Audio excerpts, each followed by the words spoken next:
Graça e paz. Deus abençoe quem está ouvindo.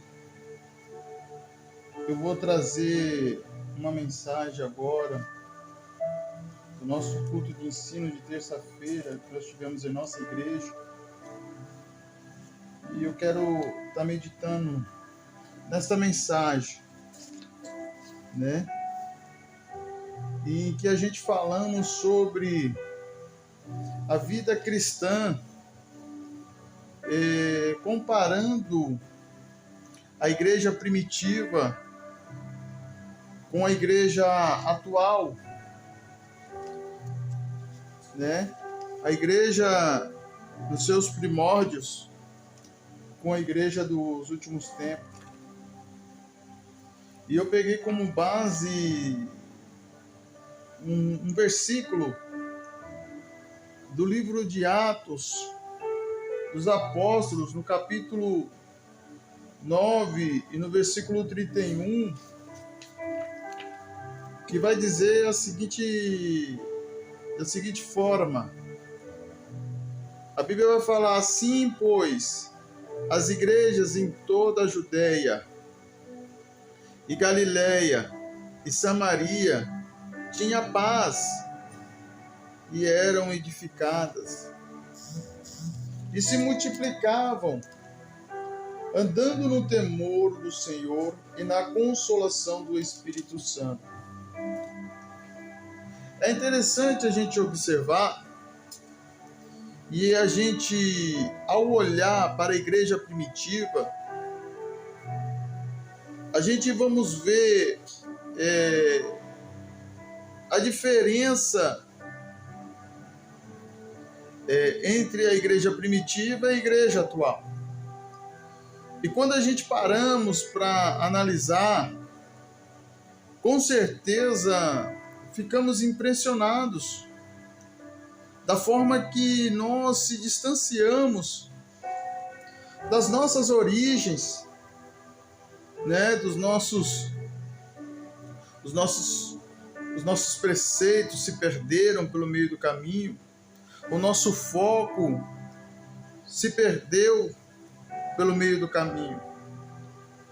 Eu posso notar a diferença daqueles crentes, daquela igreja no começo, onde tudo começou, e aonde nós estamos chegando. É preciso a gente entender o cenário, a situação em que se encontrava a igreja em Atos dos Apóstolos. Era uma igreja perseguida, era uma igreja que ela não tinha neste mundo, de certa forma, paz para servir a Jesus, não tinha liberdade de falar do Evangelho, de falar de Cristo, de falar da ressurreição de Cristo. Porque todos os crentes que se levantavam para falar de Jesus, eles eram perseguidos até a morte. Era uma igreja que estava numa guerra, numa batalha tão grande contra as trevas, porque o intuito e o propósito de Satanás era impedir que o ministério, que a igreja fosse expandida. O diabo não queria que o evangelho fosse anunciado.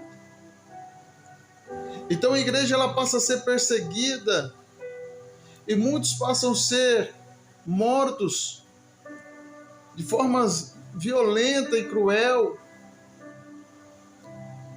Aquela igreja sofreu apedrejamentos. Quantos que sofreram apedrejamentos? Nós vemos a exemplo aí de Estevão, que ao pregar Cristo, ao pregar o Evangelho, ele foi apedrejado até a morte. Quantas pessoas foram mortas à espada? Quantas pessoas foram açoitadas e presas por estar pregando o Evangelho? Mas ao analisarmos a Bíblia diante de tudo isso, nós vemos que aquela igreja, ela se multiplicava. E como diz o texto, ela tinha paz. E por isso, cada vez mais crescia o número de membros e pessoas convertidas e caminhando neste mesmo caminho. Então a gente precisamos aprender uma coisa muito importante. Nós precisamos aprender a promover na igreja um ambiente de paz em meio às perseguições. Um ambiente de paz em meio às lutas.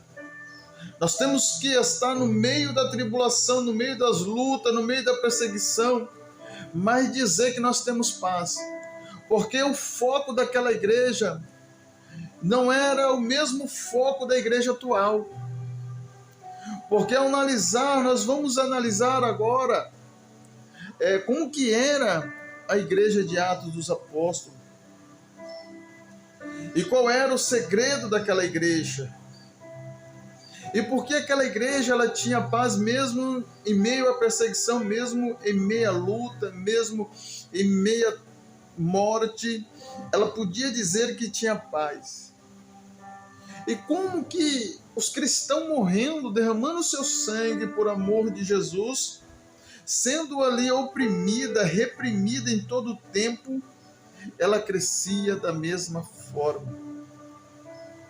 Aí eu vou levar você lá em Mateus, no capítulo 6 e no verso 21, onde o próprio Jesus ele vai dizer a seguinte frase, ele vai dizer: aonde estiver o teu tesouro, ali estaria o teu coração. Ou seja, onde estiver o nosso tesouro, ali estaria o nosso coração. A primeira coisa que eu vejo que aquela igreja, ela tinha um foco na sua riqueza, mas não na riqueza terrestre, não na riqueza material, mas sim na riqueza espiritual, na riqueza que está guardada lá no céu, onde a traça não rói, aonde a ferrugem não corrói, aonde o ladrão não mina e não rouba. Aquela igreja ela tinha um objetivo, ela tinha um foco, ela não queria se autopromover, ela não queria se destacar, mas o único objetivo dela era alcançar naquele grande dia a sua riqueza espiritual. Aí eu começo a observar, e aí eu pergunto para você, onde estava o coração dos crentes primitivos? E aonde está o coração dos crentes atuais? O que seria mais importante para os crentes primitivos? Aí eu pergunto, o que é mais importante para os crentes dos dias de hoje? Como deve ser a nossa igreja? Como que era a igreja primitiva?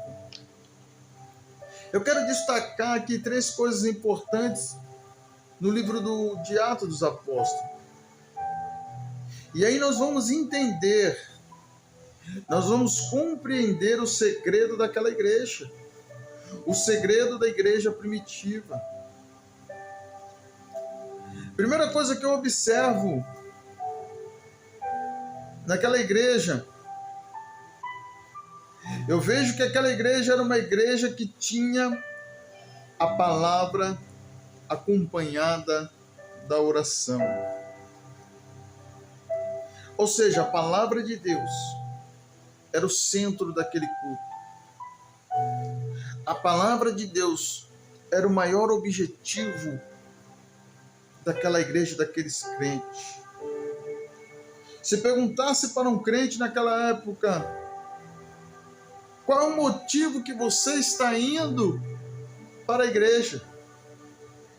Com certeza ele diria, estou indo para ouvir a palavra de Deus.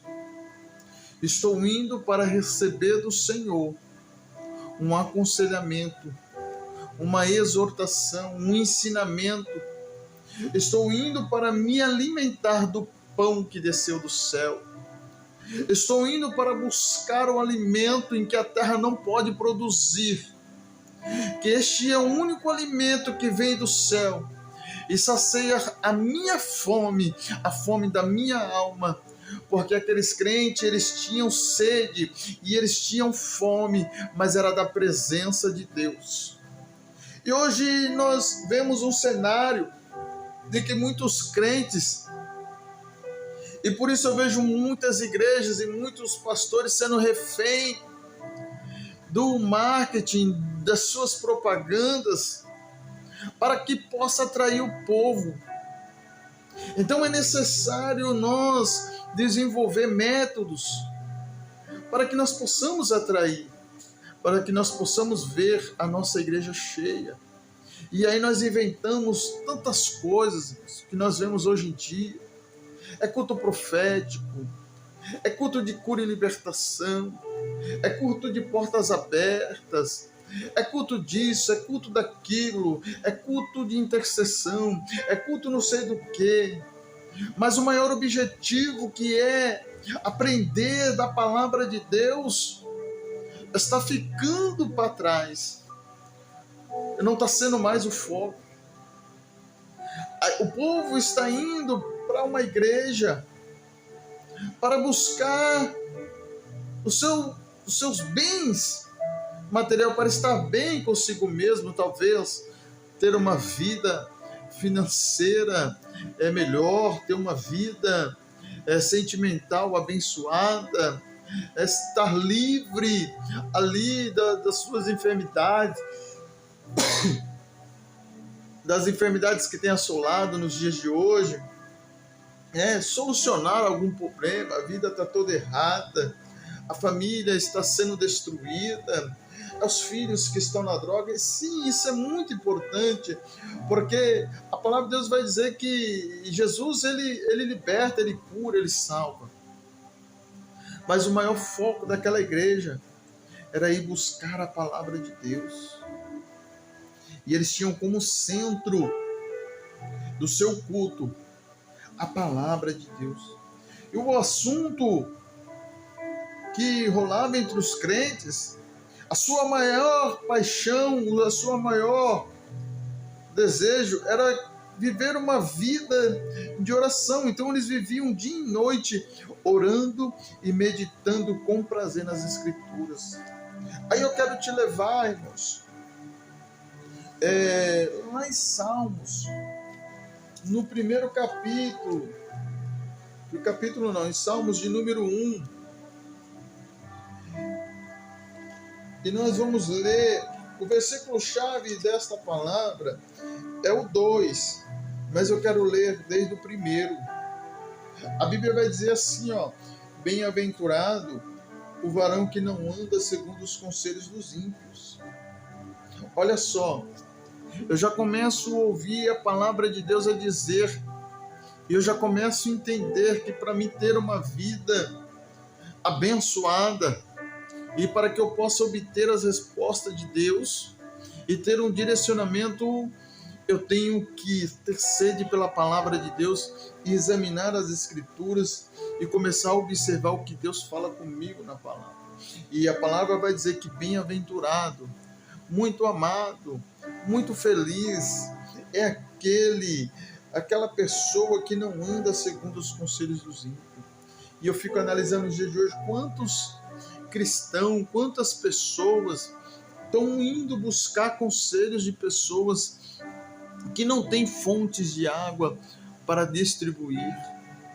Quantas pessoas vão buscar conselho de outras pessoas que também estão com a sua vida destruída, com a sua vida danificada, estão buscando conselho de ímpios, estão deixando de dobrar os teus joelhos e desabafar com Deus. Eu fico observando muitos crentes falando que não sabe orar, que não sabe ficar muito tempo orando a Deus, não sabe como falar com Deus, mas quando é para desabafar com o próximo, com um vizinho ou com um amigo, ele consegue falar 2, 3 horas ali constantemente.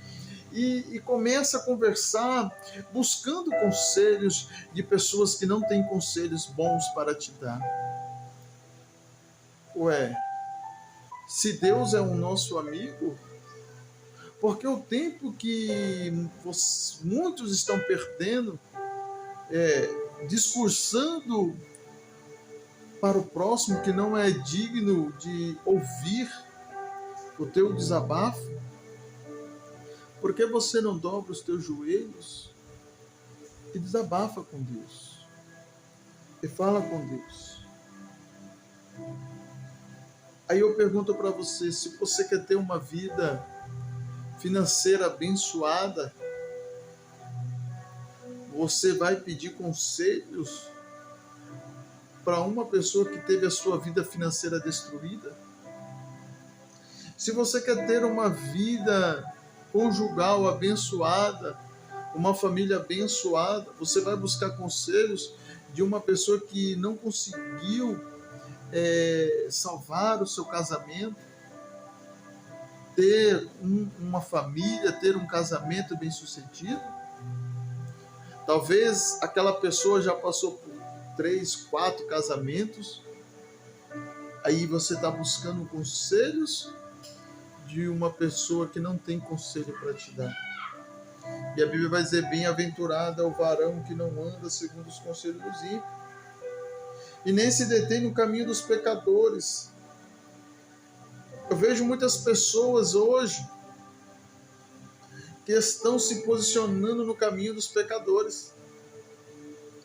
Eu vejo muitas igrejas que estão se detendo no caminho de pecadores. E muitos estão levando a obra de Deus, ao Evangelho, ao escárnio, ao escândalo. Hoje nós vemos tanta coisa, e aí você olha e você vê as igrejas se misturando com o mundo. Eles precisam fantasiar os templos, eles precisam ter os seus templos ali brilhando com seus jogos de luz. Precisa de tantas coisas, grupo de dança, e hoje estão inserindo dentro das igrejas, que estão escarnecendo, que estão deturpando o culto, aquilo que é sagrado a Deus, transferindo, imitando ao mundo. E aí hoje você precisa inventar tantas coisas, grupo de dança, jogos de luz, igreja decorada como se fosse uma boate, e começa a trabalhar ali com o emocionalismo. Aí você vê quermesse gospel, carnaval gospel, pagode gospel, tanta coisa gospel, irmão. E o povo não consegue enxergar que estão entrando num sincretismo religioso, estão se misturando com outras crenças, estão se misturando com o mundo, estão ali se disfarçando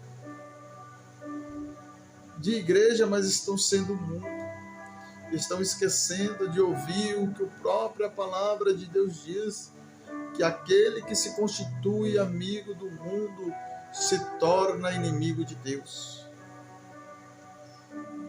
E bem-aventurado é o varão que não anda segundo os conselhos dos ímpios, nem se detém no caminho dos pecadores, e olha só, nem se assenta à roda de escarnecedores.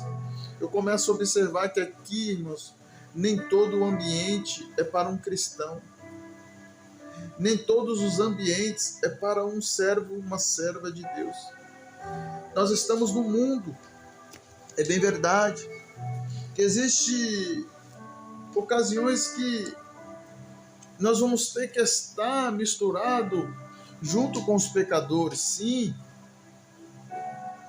né? Quando você for levar a palavra de Deus, você tem que estar junto com os pecadores. Talvez lá no trabalho onde você trabalha, você está cercado de pecadores. Mas existem muitos ambientes que muitos cristãos estão assentados junto nesta roda.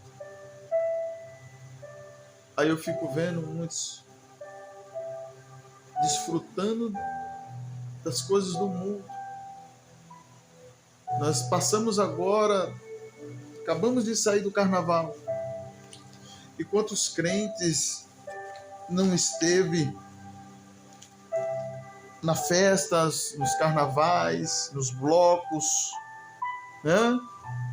Quantas pessoas, quantos cristãos não participou destas festas mundanas, assentado ali nas rodas dos escarnecedores, onde muitos estão ali se prostituindo, bebendo, se drogando, escarnecendo. E aí eu falo, quantos que estavam no meio deles. E no verso 2 vai dizer, versículo-chave, para que nós possamos voltar ao contexto desta pregação. Antes tem o seu prazer na lei do Senhor, e na sua lei medita de dia e de noite. Olha só, aquele povo daquela igreja, aquela igreja primitiva, ela tinha o seu prazer na lei do Senhor. E elas meditavam na lei do Senhor, na palavra de Deus de dia e noite. Tinha uma vida totalmente devotada para o Evangelho, para a palavra de Deus, para Cristo, para a pregação genuína de Cristo, a ressurreição do nosso Senhor Jesus, a salvação, o maior propósito de Cristo para a nossa vida, que é nos resgatar e nos salvar da grande condenação do juízo final, que em breve há de vir sobre todo mundo, né? Aquele povo estava ali voltado para a palavra de Deus, vivia uma vida de ensinamento e oração. A perseverança na palavra, olha só, no livro de Atos, no capítulo 5, deixa eu procurar aqui, livro de Atos, capítulo 5, e o verso de número 42, nós vamos ler e nós vamos observar que aquela igreja, ela vivia em torno das escrituras sagradas, e todos os dias elas se reuniam para orar e para aprender a palavra de Deus, né? E nós vamos ler que, além disso, o texto vai dizer que eles perseveravam, ou seja, venciam os obstáculos através da palavra de Deus. Eles venciam as provas, eles venciam as lutas através da palavra de Deus, através da oração. Vamos lá, livro de Atos, no capítulo 5, no verso 42, vai dizer: e todos os dias no templo e nas casas não cessavam de ensinar e de anunciar Jesus Cristo. Olha que interessante. Todos os dias. A Bíblia não fala que era só segunda, quarta e domingo, ou terça, quinta e domingo, não. Era todos os dias. E não só no templo eles se reuniam, mas também nas casas. E não cessavam de trazer o ensinamento de Jesus Cristo e anunciar a Cristo. Então eles viviam em torno da palavra, eles tinham uma vida avivada na palavra, eles eram vivos, eles eram cheios da palavra de Deus. Então, um crente, quando ele é cheio da palavra de Deus, o crente, quando ele é avivado na palavra, o crente, quando ele está ali firme na palavra, está alimentado da palavra, ele tem resistência, ele resiste à tempestade, ele resiste às perseguições, ele resiste às lutas, está passando prova, está passando ali a dificuldade que seja, eles resistem porque eles têm a palavra de Deus na vida deles, eles têm o verdadeiro alimento, enquanto muitos estão indo buscar o emocionalismo e passam ali por cultos ali e choram e derramam suas lágrimas por conta de um louvor que está ali repleto de palavras egocêntricas, que está ali trabalhando o ego daquela pessoa, então aquela pessoa se emociona. Então quando vem a tempestade, vem a primeira luta, ela já se frustra, porque não estão alicerçadas na palavra de Deus. E um dos maiores segredos de um cristão permanecer firmes e constante é estar alicerçado na palavra de Deus, é estar firme nas palavras do Senhor. Todos os dias no templo e nas casas, eles não cessavam de ensinar e de anunciar Jesus Cristo. Olha que interessante, isso é muito forte, irmãos. Isso é muito forte, né? Eles perseveravam, eles venciam os obstáculos, porque eles criam verdadeiramente nas escrituras sagradas, nas verdades bíblicas. Ou seja, lá no livro de Atos, no capítulo 2 e no verso 42, olha só, para nós só incrementar aqui esse texto, olha lá, e perseveravam na doutrina dos apóstolos e na comunhão e no partir do pão. Olha que interessante. A igreja tinha doutrina. Jesus, eu fico vendo muitas pessoas querendo fugir da doutrina santa. O evangelho é renúncia. A Bíblia vai dizer que aquele que quiser ganhar a sua vida, perdê-la-á, o próprio Jesus diz. O evangelho é cruz. Ao contrário de que muitos estão pregando aí, que você vai ter uma vida de bonança, que você tem que profetizar uma vida de prosperidade, uma vida de paz, uma vida de bonança aqui nessa terra. Olha só, o evangelho ele é crucificação. Por isso que o apóstolo Paulo ele vai dizer: não vivo mais eu, mas Cristo vive em mim, porque eu estou crucificado em Cristo. Olha as palavras de Paulo. Ele dizia: eu estou crucificado em Cristo. A vida de Paulo nesse mundo não importa. O que importava para Paulo era fazer a vontade de Deus, era carregar a sua cruz como Cristo carregou a dele, era cumprir o seu propósito, cumprir a sua missão. E o cristão, ele sabe que o cristão que é salvo em Cristo Jesus, ele sabe que ele tem que renunciar às suas vaidades, ele sabe que ele tem que renunciar aos seus desejos da carne, ele tem que renunciar, ele tem que ser uma pessoa diferente, ele tem que se diferenciar do mundo, ele tem que ser diferente daquela pessoa que está vivendo no mundo, vivendo para o mundo, ele tem que ser diferente, ele não pode ser igual. Por isso que Jesus vai dizer: vós sois a luz do mundo, vós sois o sal da terra. De que adianta você pegar o candeeiro e colocar debaixo da cama? De que adianta o sal não ter o sabor, ser insípido? Para que serve um sal sem sabor, a não ser para ser pisado pelos homens? Mas quando o sal ele tem sabor e você coloca o tempero ali na comida, ela traz um sabor, ela conserva o alimento. Nós somos o sal da terra, nós somos a luz do mundo. E Jesus ensinou os discípulos, Jesus capacitou os discípulos, os apóstolos, para dar continuidade a este ministério, a esta obra. E os apóstolos, em todas as suas cartas, que escreveu as cartas pastorais, as epístolas, nós vamos ver que tem doutrina para a igreja, tem diferenciamento da igreja para o mundo. Não adianta, hoje muitos crentes querem brilhar através das suas vaidades, das suas maquiagens, os seus brincos, os utensílios, as suas correntes, os seus colares, as suas roupas luxuosas, as suas bolsas, os seus sapatos, os seus ternos, mas estão esquecendo de buscar o brilho do Espírito Santo. Estão esquecendo de buscar a essência e de ser diferente do mundo. A ostentação que está dominando está encantando os olhos do mundo. Entrou dentro das igrejas agora para encantar os olhos também dos cristãos. Porque hoje ninguém mais fala de Jesus Cristo simplesmente pelo amor ao Evangelho. São poucos aqueles que vão pregar e vão falar de Jesus por amor. Hoje você tem que receber um cachê. Hoje a igreja está voltada simplesmente para o financeiro, para o lucro. E estão esquecendo, irmãos, de pregar a cruz. Estão enganando e se enganando.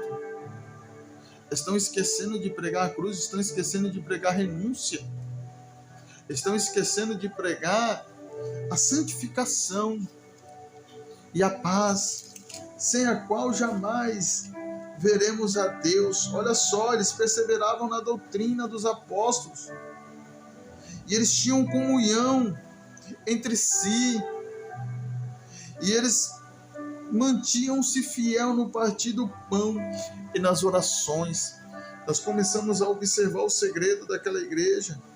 No verso 43, a Bíblia vai dizer ainda, desse mesmo versículo que nós estamos lendo: em cada alma havia temor. Muitos crentes estão perdendo o temor. Muitos crentes estão perdendo o temor de servir a Deus, estão ali achando que estão enganando a Deus, enganando aos outros, mas a Deus ninguém engana, né? Havia temor para se fazer as coisas de Deus, não se fazia de qualquer maneira, não se entregava de qualquer maneira, e muitas maravilhas e sinais se faziam pelos apóstolos. Muitas maravilhas, muitos sinais se faziam pelos apóstolos. Olha que palavra abençoada, né? Eles tinham também um objetivo comum entre eles. Eles, além de conhecer a palavra, tinham um objetivo que era pregar o Evangelho. Ou seja, todos eram missionários. Todos eram ali pregadores, todos testemunhavam a obra de Deus em suas vidas. Olha só que interessante, no capítulo 4 do livro de Atos, e no verso 20, a Bíblia vai dizer: porque não podemos deixar de falar do que temos visto e ouvido. E glória a Deus, aleluia. Não podemos deixar de falar. É no verso 20. Porque não podemos deixar de falar do que temos visto e ouvido. Meu irmão, muitos estão indo ouvir a palavra de Deus. Ainda existe pregadores que pregam a verdade. Ainda existe pregadores que ministram a cruz de Cristo. Não que existe hoje em dia. O povo está faltando colocar um outdoor na frente da igreja, bem brilhoso, chamando bem atenção. Hoje é culto profético, hoje é cruzada de milagres, hoje é culto de cura e libertação, mas estão esquecendo de pregar a cruz. Conhecereis a verdade e a verdade vos libertará. Conhecereis a verdade e a verdade vos libertará. Eu posso orar pela vida de qualquer endemoniado que estiver, alcoólatra, drogado. Oro por pessoas depressivas. Posso orar 1 hora, 2 horas, 3 horas, 4 horas, 10 horas. Mas se eu não ministrar sobre a vida dela o arrependimento, o arrependa-se, produz frutos dignos de arrependimento, converta-se a Cristo, entrega a sua vida a Cristo, renuncia ao mundo, renuncia os teus desejos, renuncia as tuas vaidades, renuncia os seus prazeres e vem para Cristo. Siga a Jesus, tome a sua cruz a cada dia e siga Jesus. Não adianta, não vai servir. Aquela pessoa, talvez ali naquele momento, vai se sentir aliviado por conta daquela oração, mas ao sair da igreja e vai voltar a fazer tudo de novo. e a sua vida vai se tornar ainda cada vez pior. Então nós temos que pregar a Cristo, nós temos que ter esse único objetivo: pregar a verdade, pregar a renúncia, pregar a Cristo crucificado, parar com esse negócio de marketing, parar com esse negócio de propagandas que estão fazendo, sair um pouco das redes sociais e evangelizar nas ruas, buscar as almas que estão sofrendo, ir nas vielas, ir nos becos, ir nas biqueiras, ir nos prostíbulos e falar de Jesus. Pregar a Jesus. É muito mais fácil você estar num palanque, em lugar de destaque, com o microfone na mão e uma banda do lado fazendo aquele fundo musical abençoado, e um ministro de cantores ali para te ajudar a trabalhar com a emoção do povo, do que você sair nas ruas para pregar o Evangelho de Cristo na simplicidade da sua pregação. Olha só, havia simplicidade na pregação. E Atos dos Apóstolos, no capítulo 3, e no verso 6, a Bíblia vai dizer: e disse Pedro, não tenho ouro. E disse Pedro, não tenho prata nem ouro, mas o que eu tenho, isso eu te dou. Em nome de Jesus Cristo Nazareno, levanta e anda. Olha só, aquela igreja ela não se preocupava com marketing. Aquela igreja não se preocupava, irmãos, em atrair público. Aquela igreja se preocupava em ganhar almas para Jesus. Olha só como a pregação era simples. Olha só como as pregações não tinham tanta eloquência. Aquele pobre mendigo que estava enfermo, doente lá, aleijado, ele estava na porta do templo, chamado Formosa. Ali passava grandes homens, grandes doutores da lei, grandes homens influentes, que hoje seriam os engravatados, os homens importantes, os grandes doutores, doutorados, pós-graduados, né? Ali especialistas, professores, todas as qualificações possíveis para um ser humano, estava ali. Passava todos os dias ali. Quantos anos aquele homem estava ali, aquela porta? E o máximo que ele recebia daqueles homens era um esmola.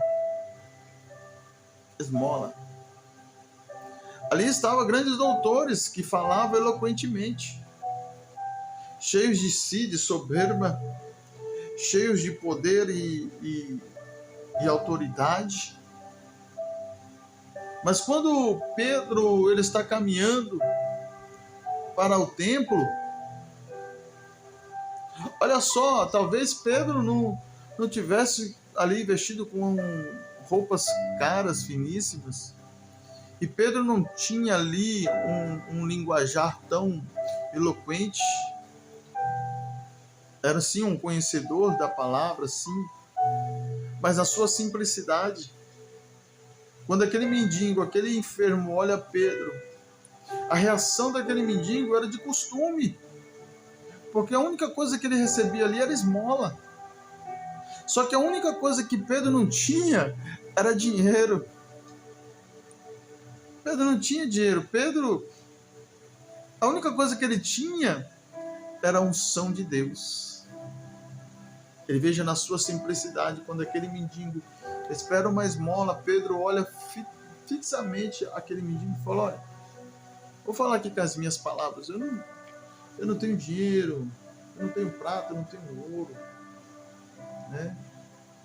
Mas o que eu tenho eu vou te dar. Em nome de Jesus, levanta e anda. E aquele mendigo foi salvo, foi curado. Hoje tem tantas pessoas tão pobres, miseráveis, existem tantos pastores, eu vou falar, pastores, missionários, pregadores, igrejas tão miseráveis, tão pobres, que a única coisa que elas têm é dinheiro, é riqueza. e a unção de Deus não tem. Na simplicidade, Pedro olha para aquele menino e fala: em nome de Jesus Cristo, Nazareno, levante e anda. Ele não precisou gritar, ele não precisou sapatear, ele não precisou assoprar na cara de ninguém, bater lenço, bater terno, rodar e pular e que nem um doido, não. Ele simplesmente olhou e falou: irmão, levanta e anda. Na autoridade do Espírito Santo, cheio do poder de Deus.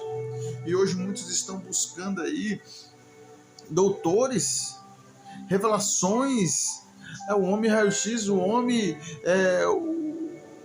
dos milagres, das revelações profundas. Estão buscando revelações porque revela o número do CPF, revela o número do RG, a data de nascimento, o nome do pai, o nome da mãe. Irmão, isso já foi revelado. Isso já está revelado. Isso não é segredo para ninguém. O que edifica uma pessoa não são revelações. O que edifica uma pessoa não é língua estranha, não é profecia, é a palavra de Deus. O que edifica um homem, que alimenta o homem é a palavra de Deus. O que sustenta um homem na presença, em meio às lutas, em meio às perseguições, em meio à morte, é a palavra de Deus.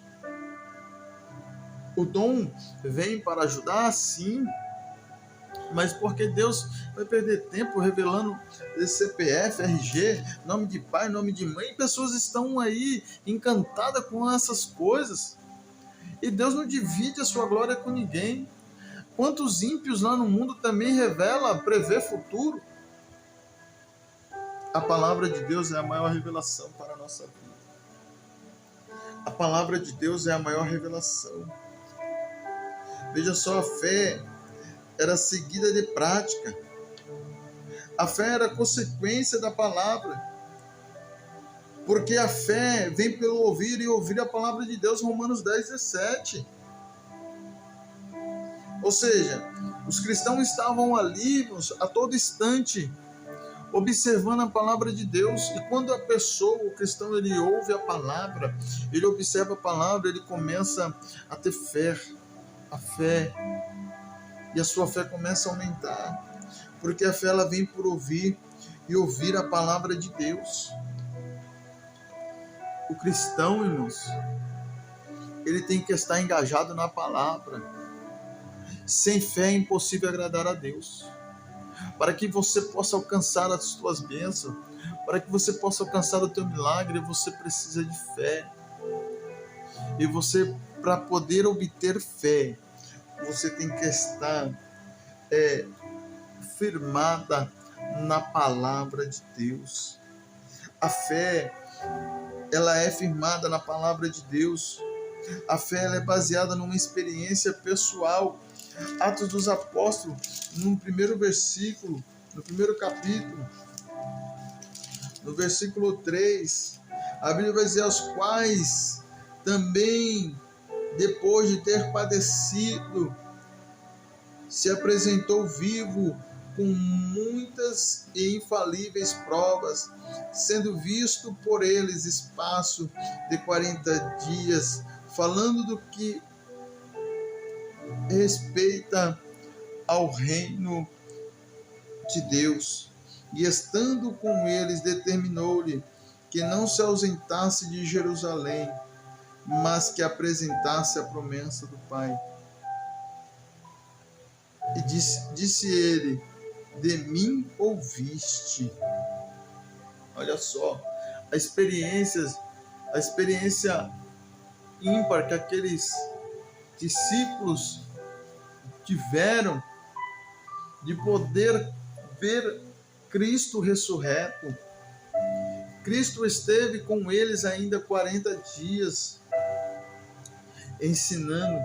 Foi uma experiência que aquele povo teve, e aquela experiência que ele teve, ele compartilhou com os demais, né?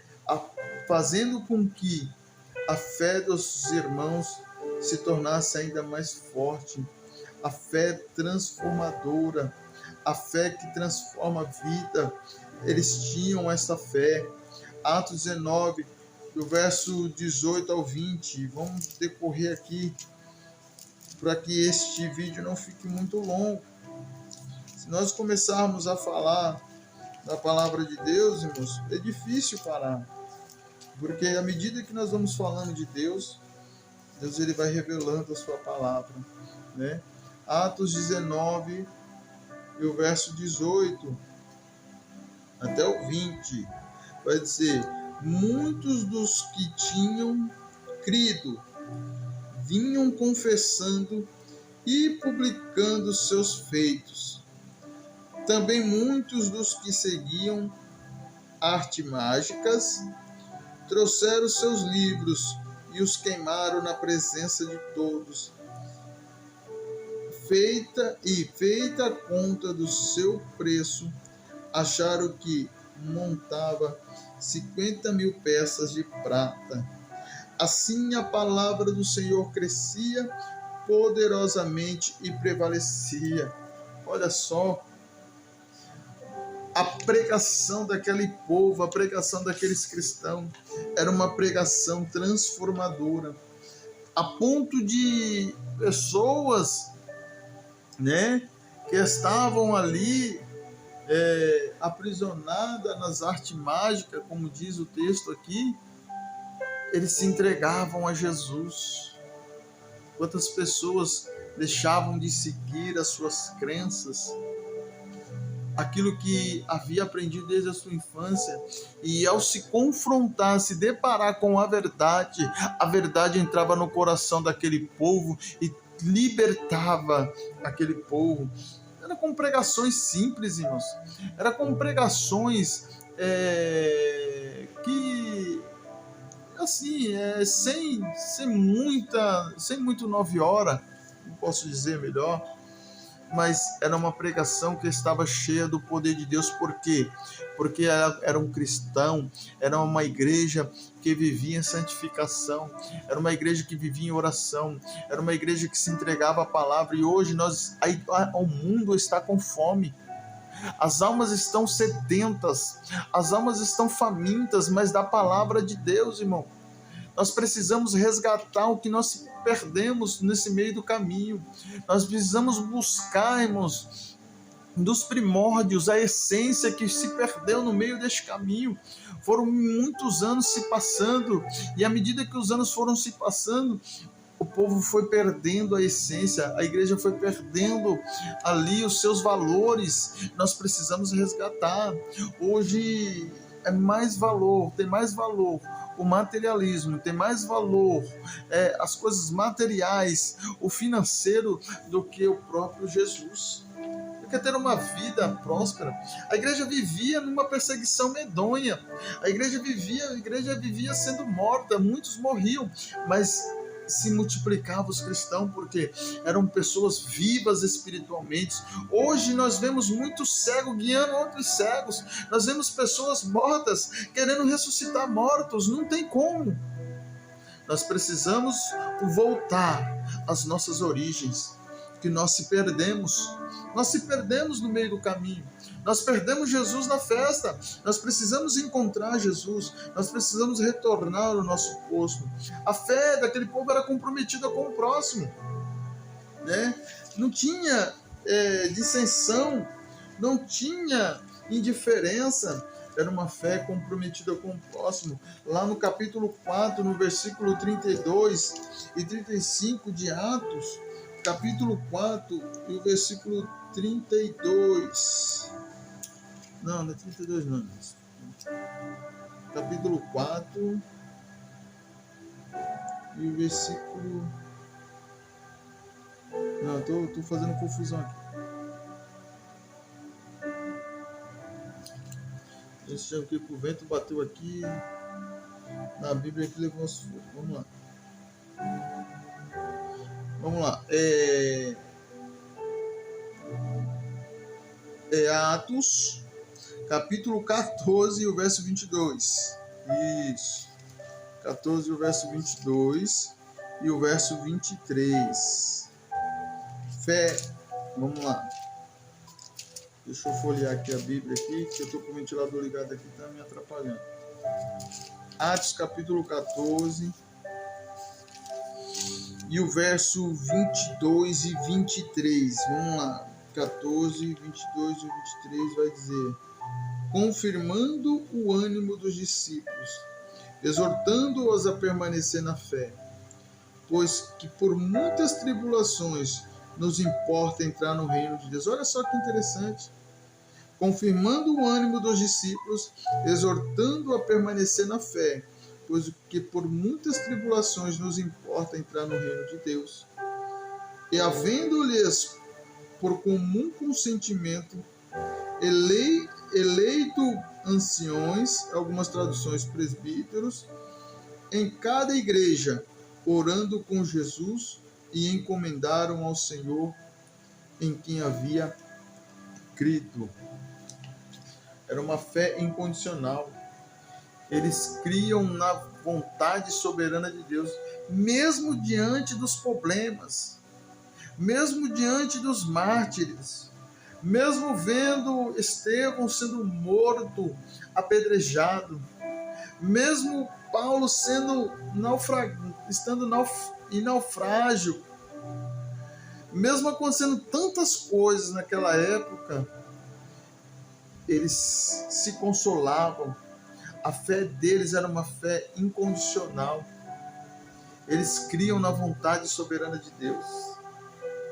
E eles oravam pelos seus líderes, porque eles acreditavam que a sua liderança era instituída por Deus. E quantos hoje, muitos estão se rebelando, estão se voltando contra a sua liderança. Hoje muitos não querem estar debaixo da obediência. Hoje muitos, quando vem a dificuldade, quando vem a tempestade, quer voltar para trás, quer parar a caminhada, se assusta com medo. Olha só, será que a igreja atual de hoje em dia, eu vejo hoje a igreja de hoje falando, cantando: eu quero ver a tua glória, que eu perca tudo, mas que eu não perca a tua presença. Será? Eu vejo muitos altos se intitulando apóstolos, bispos, pastores, né? Mas será que estão dispostos a entregar a sua vida por Jesus? Será que estão preparados se vier uma lei no mundo aonde vai proibir pregar o cristianismo e aqueles que estiverem pregando serão mortos?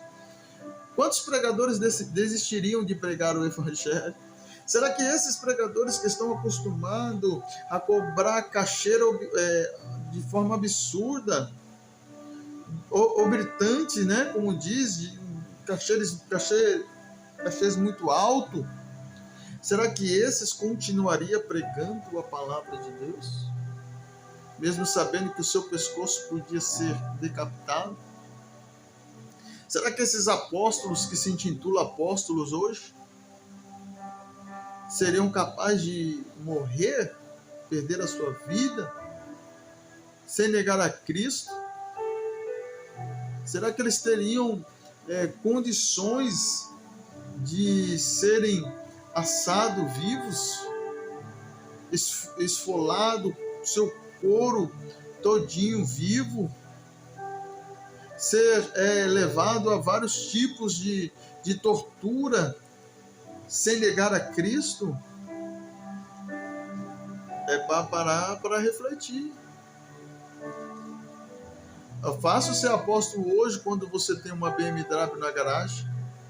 É fácil ser um apóstolo hoje quando você tem uma mansão, você tem uma fazenda, você tem uma junta de gado, você tem empresas, você tem ali uma vida financeira abastada. É fácil viajar de primeira classe e ir para os melhores países, né? Será que os apóstolos hoje teriam coragem de ir lá para o Oriente Médio, para onde estão lá os muçulmanos, falar de Jesus? Para serem queimados? Para serem decapitados? Aí eu faço a pergunta. Hoje nós vivemos num país laico, onde nós temos a liberdade de falar de Jesus. E nós estamos perdendo a nossa essência no meio do caminho. A palavra mais fé é igual a poder. A palavra alimenta a fé e a fé gera o poder. O poder é consequência da fé na palavra de Deus. Quem tem fé conhece o poder de Deus. Temos que buscar a fé, temos que buscar o poder até receber. Como aconteceu com aqueles crentes em Atos 2, eles creram na promessa de Jesus. E eles ficaram lá e permaneceram em oração, até que eles receberam o poder de Deus e foram revestidos do poder do Senhor. Bom, eu vou finalizar por aqui. Não vai ficar muito longo, mas eu quero dizer para você o que nós perdemos no meio do caminho. Olha a diferença da igreja primitiva para a igreja de atual. Nós precisamos olhar de onde nós caímos e voltar a praticar as primeiras obras. Jesus está voltando. Não negue, não troque os seus valores. Se te chamarem de antiquadro, se te chamarem de salgado, de quadrado, que deixe que chame, mas mantenha a essência, os bons costumes do evangelho e do cristianismo. Mantenha-se firmado na palavra de Deus. Seja um cristão genuíno, seja um crente primitivo. Seja um crente primitivo. Deixe que falem, deixe que critiquem. Nós somos comparados àquela palavra, acreditado que diz João do pé trocado. Enquanto muitos estão indo rumo em uma direção, nós estamos voltando contra. É assim que tem que ser a igreja de Deus. Não contamine a obra do Senhor, o evangelho de Cristo. Não contamine. Se te entregarem um copo de água, uma gotinha de água de esgoto, você teria coragem de tomar aquele copo de água? Não tomaria, porque uma simples gotinha de água impura tornaria aquela água impura. E o que estão fazendo com o evangelho de hoje? Estão contaminando, estão adulterando o evangelho de Cristo. Por isso muitos estão doentes, por isso muitos estão enfermos, por isso que muitos não conseguem se levantar mais. Por quê? Porque estão contaminados com o evangelho deturpado, distorcido. Mas vai vir um dia em que o Senhor ele vai cobrar, vai vir um dia em que o Senhor ele vai requerer de todos aqueles que estão pregando o evangelho deturpado. Que fiquem com Deus, que esta palavra fique para a meditação de cada um que assim estiver ouvindo. Deus abençoe a vida de cada um, em nome de Jesus. Amém.